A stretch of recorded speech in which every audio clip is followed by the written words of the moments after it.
اعوذ باللہ من الشیطان الرجیم بسم اللہ الرحمن الرحیم اللہم صلی علی محمد وآل محمد وعجل فرجہم۔ السلام علیکم جی فاران، آج کا جو ہمارا درس ہے نہج البلاغہ کا، ہم پڑھیں گے آج فصل۔ کہہ رہے ہیں کہ تذکر فیہ شیء من اختیار غریب کلام المحتاج الی تفسیر کے اس فصل میں جو ہے اہم جو ہے کلام امام کا جو ہے اس میں امیر المومنین علیہ السلام کا وہ مشکل اور دقیق کلام جو ہے منتخب کر کے درج کرنے کے لیے جو ہے محتاج تشریح ہے، یعنی تشریح کی ضرورت ہے، تشریح کا محتاج جو امام علیہ السلام فرما رہے ہیں۔ کیا فرماتے ہیں؟ کہتے ہیں کہ فی حدیث علیہ السلام فَإِذَا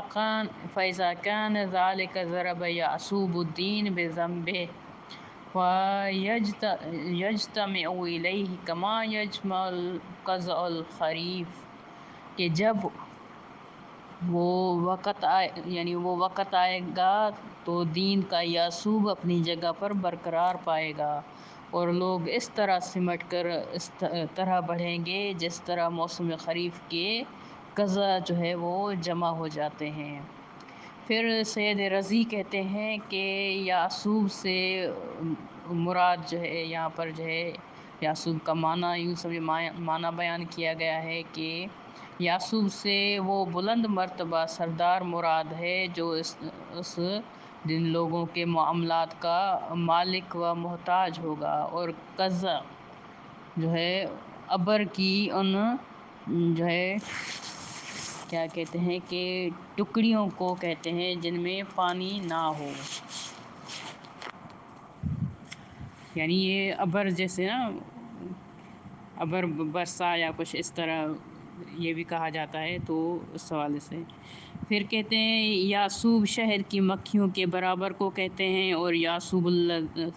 الدین یعنی حاکم دین و شریعت سے مراد حضرت حجت علیہ السلام میں اس لفظ سے تعبیر کرنے کی وجہ سے یہ ہے کہ جس طرح امیر النخل کا ظاہر و باطن پاک ہوتا ہے اور وہ نجاست سے احتراز کرتے ہوئے پھولوں اور شگوفوں سے اپنی غذا حاصل کرتا ہے،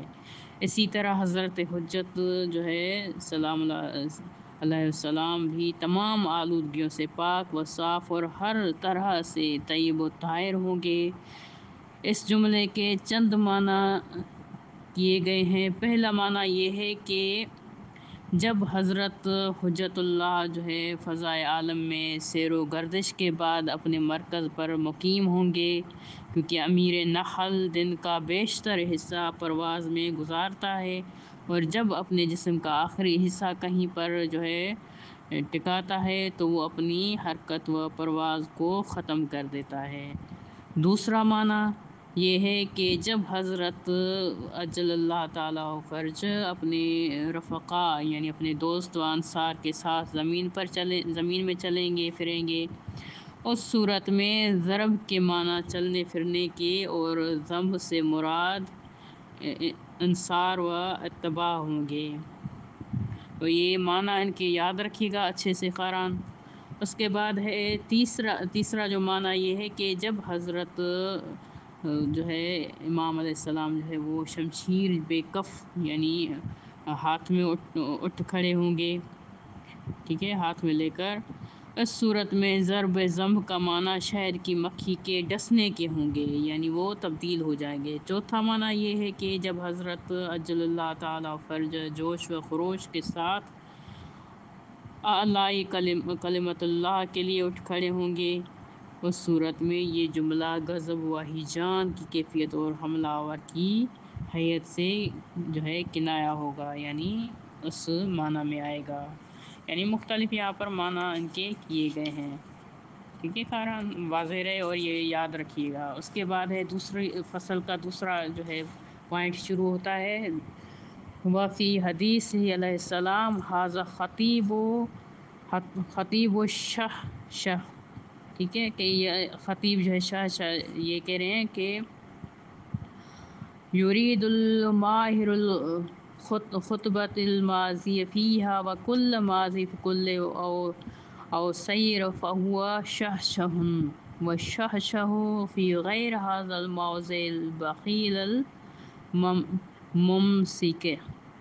سید رضی کہتے ہیں کہ شہشہ کے معنی خطیب ماہر و شعلہ بیان کرنے کے ہیں، اور جو زبان آوری یا رفتار میں رواں ہو اسے شہشہ کہا جاتا ہے۔ یہ معنی آپ لوگ ایک تو یہ بھی یاد رکھیے گا، تلفظ جو ہے شہشہ، ٹھیک ہے، تو اس کا معنی بھی یاد رکھیے گا۔ اور دوسرے مقام پر اس کا معنی جو ہے بخیل اور کنجوس کا بھی لیا گیا ہے، یہ بھی ہوتا ہے۔ پھر کہتے ہیں کہ خطیب ماہر سے مراد صعصع ابن سوہان عبدی ہیں، جو حضرت علیہ السلام کے خاص اصحاب میں سے تھے۔ حضرت امیر المومنین علیہ السلام کے اس ارشاد سے ان کی خطابت کی رفعت اور وقوت کلام کی بلندی کا اندازہ ہو سکتا ہے۔ چنانچہ ابن ابی الحدید نے تحریر کیا ہے، وَكَفَى صَعصَعَ بِهَا فَخْرًا أَن يَكُونَ مِثْلَ عَلِيِّ علیہ السلام یثنی علیہ بِالْمَہارَةِ وَفَصَاحَةِ اللسان، کہ صعصع کے افتخار کے لیے یہ کافی ہے، یعنی فخر کرنے کے لیے یہ کافی ہے کہ امیر المومنین علیہ السلام سے افصاح عالم، یعنی یہ فصیح جو ہے اس سے یہ ہے کہ افصاح عالم ان کی مہارت کلام فصاحت جو ہے بیان کو سراہتی ہے۔ یہ شرح ابن ابی الحدید میں جلد نمبر 4 میں موجود ہے۔ اس کے بعد جو ہے تیسری فصل ہے، کہتے ہیں کہ ان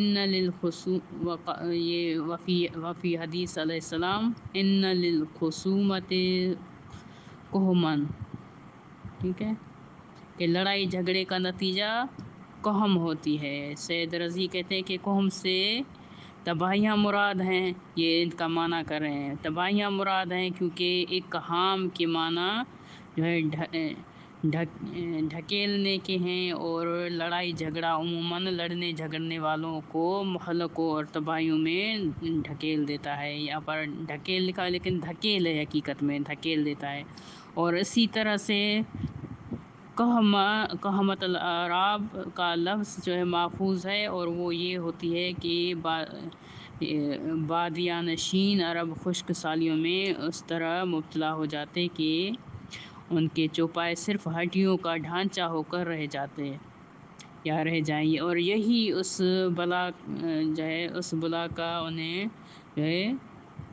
دھکیل دینا ہے۔ اور اس کی ایک اور بھی جو ہے توجیہ کی جاتی ہے، اور وہ یہ ہے کہ سختی و شدت چونکہ انہیں شاداب حصول کی طرف جو ہے ڈھکیل دیتی ہے، یعنی صحرائی زندگی کی سختی و قحط سالی انہیں شہروں میں چلے جانے پر مجبور کر دیتی ہے، اسی لیے اسے کہمہ جو ہے کہتے ہیں، کہمہ، ٹھیک ہے خاران۔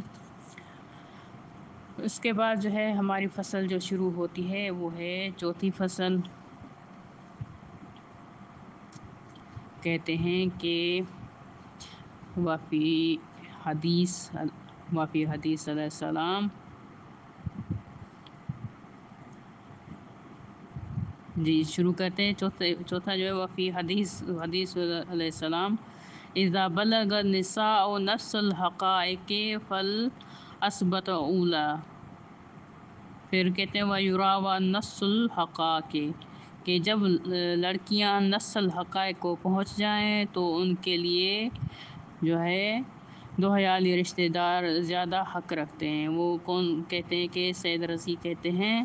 کہ نص الحقائق کی جگہ نص الحقاق بھی وارد ہوا ہے۔ نص یعنی چیزوں کی انتہا اور ان کی آخری حد کو کہتے ہیں، جیسے چوپایا کی وہ انتہائی رفتار کے جو وہ دوڑ سکتا ہے نص کہلاتی ہے، اور یوں ہی نصصت الرجل عن الامر، اس موقع پر کہا جائے گا کہ جب کسی شخص نے پوری طرح جو ہے پوچھ گچھ کرنے کے بعد اس سے سب کچھ اگلوا دیا ہو، تو حضرت علیہ السلام نے نسل حقاق سے جو ہے حد کمال تک پہنچا دیا۔ مراد لیا کہ جو بچپن کی حد آخر اور زمانہ ہوتا ہے کہ کم سنی کی حدود سے نکل کر بڑوں کی صف میں داخل ہو جانا، یہ امام کا یہاں پر جو ہے ان کی مراد ہے۔ اور یہ بلوغ کے لیے نہایت فصیح اور بہت عجیب کنایہ یعنی اشارہ ہے۔ حضرت یہ کہنا چاہتے ہیں کہ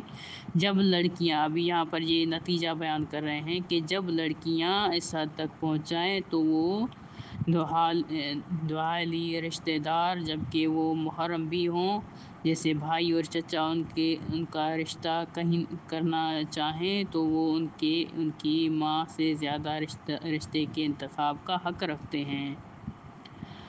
پھر کہتے ہیں کہ اور حقاق سے لڑکی کی ماں اور دعائلی رشتہ داروں سے جھگڑنا مراد ہے، اور ہر ایک کا اپنے کو دوسرے سے زیادہ حقدار ثابت کرنا، اور اسی سے جو ہے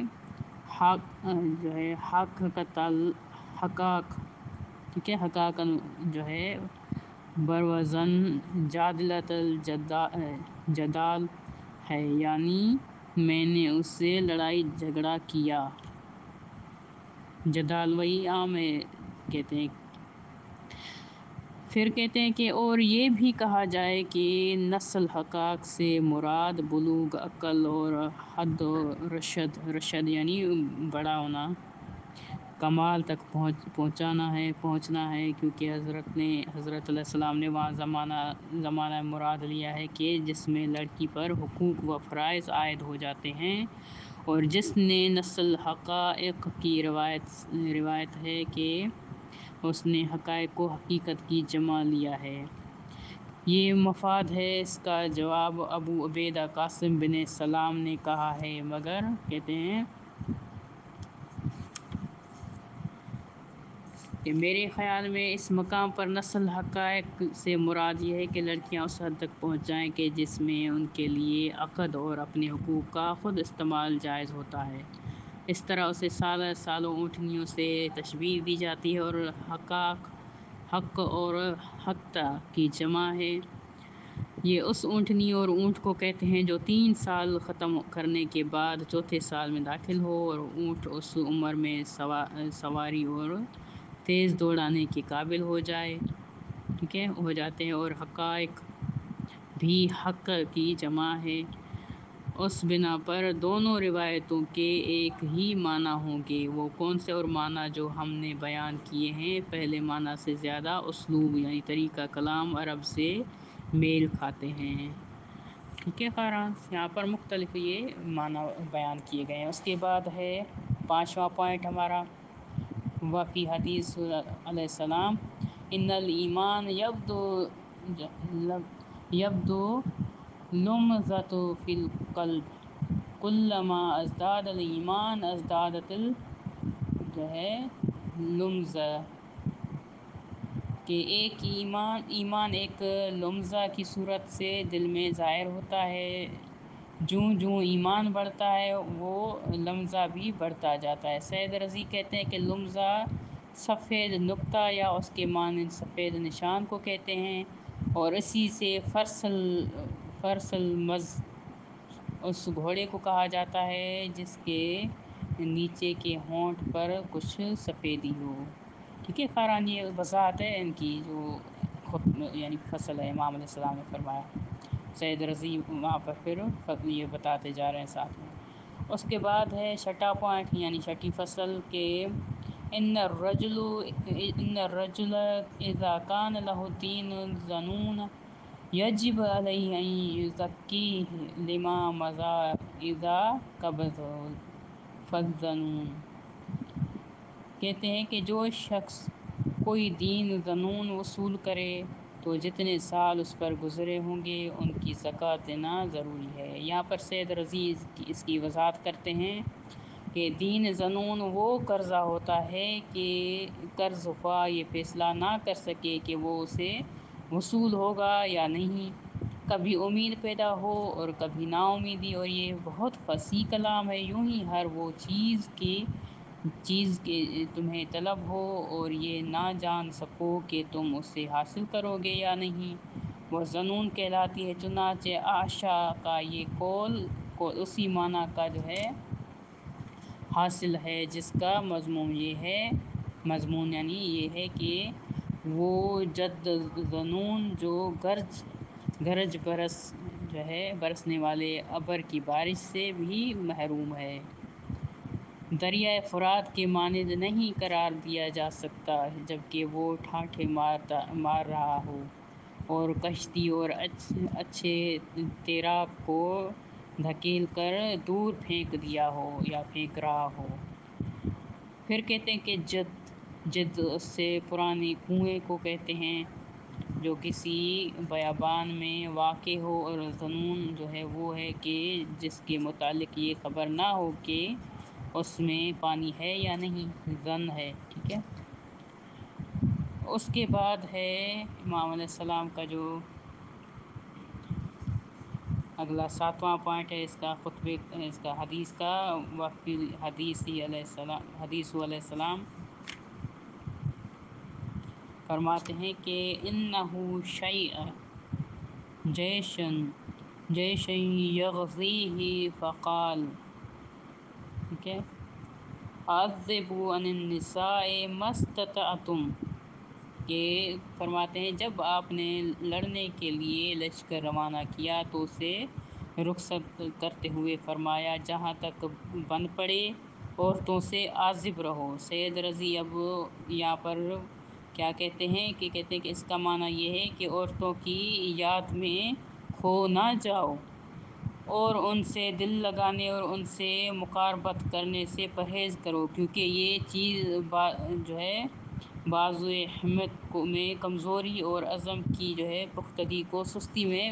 جو ہے بدل دیتی ہے یا پیدا کرنے والی ہوتی ہے، اور دشمن کے مقابلے میں جو ہے کمزور اور جنگ میں سعی و کوشش ہے اور کیا کہتے ہیں روح گرداں کرنے والی ہے، اور جو شخص کسی چیز سے منہ پھیر لے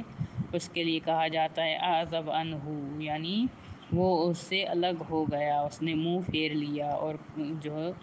کہتے ہیں کہ کھانا پینا چھوڑ دے اسے عازب کہتے ہیں، اور عزوب کہا جاتا ہے، عزوب جمع ہے۔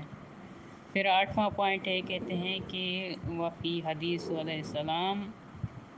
کل یاسر الفالج ینتظر اول فوزۃ من قداح، کہتے ہیں کہ وہ اس یاسر فالج کی مانند ہے جو چوہے کے تیروں کا پانسا پھینک کر پہلے سے جو ہے داؤ میں کامیاب کا متوقع ہو۔ سید رضی اب یہاں پر یہ کہتے ہیں کہ یاسرون سے جو ہے کون مراد ہے، وہ لوگ ہوتے ہیں کہ جو نہر کی ہوئی اونٹنی پر جوئے کے تیروں کا پانسا پھینکتے ہیں، اور فالج کا معنی جو ہے جیتنے والے کے ہیں۔ یوں کہا جاتا ہے کہ قد فلج علیہم و فلجہم، کہ وہ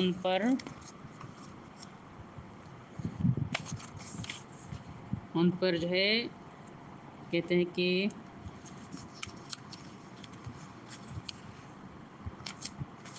غالب ہوا۔ چنانچہ مشہور جز نظم کرنے والے شاعر کا قول ہے کہ جب میں نے کسی فالج کو دیکھا کہ اس نے فلج حاصل کیا، ٹھیک ہے۔ پھر 9واں پوائنٹ ہے کہتے ہیں کہ کنا اذا احمر بعث اتقینا برسول اللہ صلی اللہ علیہ وآلہ وسلم فلم یکن احد منا اقرب الی العدو منہ، کہ جب احمار باس ہوتا تھا تو ہم رسول اللہ صلی اللہ علیہ وآلہ وسلم کی جو ہے سفر میں جاتے تھے، یعنی ان کے پاس جاتے تھے، اور ہم اس میں جو ہے ہم میں سے کوئی بھی ان سے زیادہ جو ہے دشمن کے قریب تر نہ ہوتا تھا،